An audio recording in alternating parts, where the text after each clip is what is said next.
السلام علیکم ورحمۃ اللہ وبرکاتہ۔ میرے محترم بھائیو دوستو، آج یہ مسئلہ بیان کرنا ہے کہ کیا کوئی عورت اپنی خواہش کی تکمیل کے لیے کسی دوسری عورت کو طلاق دلوا سکتی ہے؟ مشکوٰۃ شریف کی حدیث ہے۔ بسم اللہ الرحمن الرحیم۔ وعن ابی ہریرہ رضی اللہ عنہ، حضرت ابو ہریرہ رضی اللہ تعالی عنہ سے روایت ہے، قال، فرمایا، قال رسول اللہ صلی اللہ علیہ وسلم، فرمایا نبی کریم صلی اللہ علیہ وسلم نے، لا تسأل المرأة طلاقا، نہ سوال کرے عورت طلاقا اختہا، طلاق اپنی بہن کی،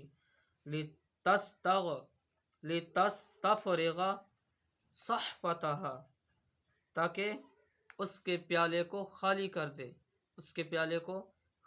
دے، ولتنکح، اور تاکہ نکاح کرے، فإن لها، پس بے شک اس عورت کے لیے، ما قدر لها، وہ ہے جو اس کے لیے اللہ نے مقرر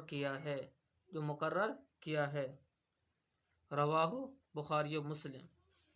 حضرت ابو ہریرہ رضی اللہ تعالی عنہ سے روایت ہے کہ رسول اللہ صلی اللہ علیہ وسلم نے فرمایا کہ کوئی عورت اپنی بہن کی طلاق کا سوال نہ کرے کہ اس کے پیالہ کو خالی کرے اور چاہے کہ خود نکاح کر لے، اس لیے کہ اس کے لیے وہ ہے جو اللہ نے اس کے لیے مقرر کر رکھا ہے، متفق علیہ، بخاری و مسلم۔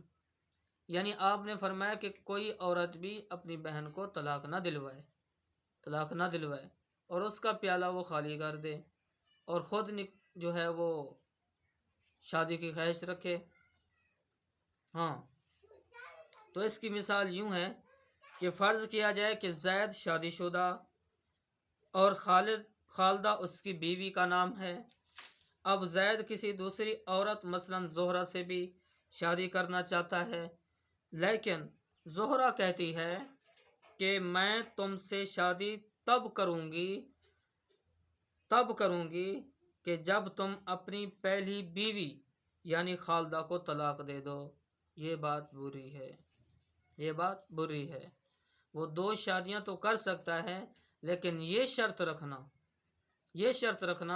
کہ زید جو ہے وہ اپنی پہلے والی بیوی خالدہ کو طلاق دے دے، یہ ٹھیک نہیں ہے۔ یہ آپ نے فرمایا یہ صحیح نہیں ہے، یہ ظلم ہے۔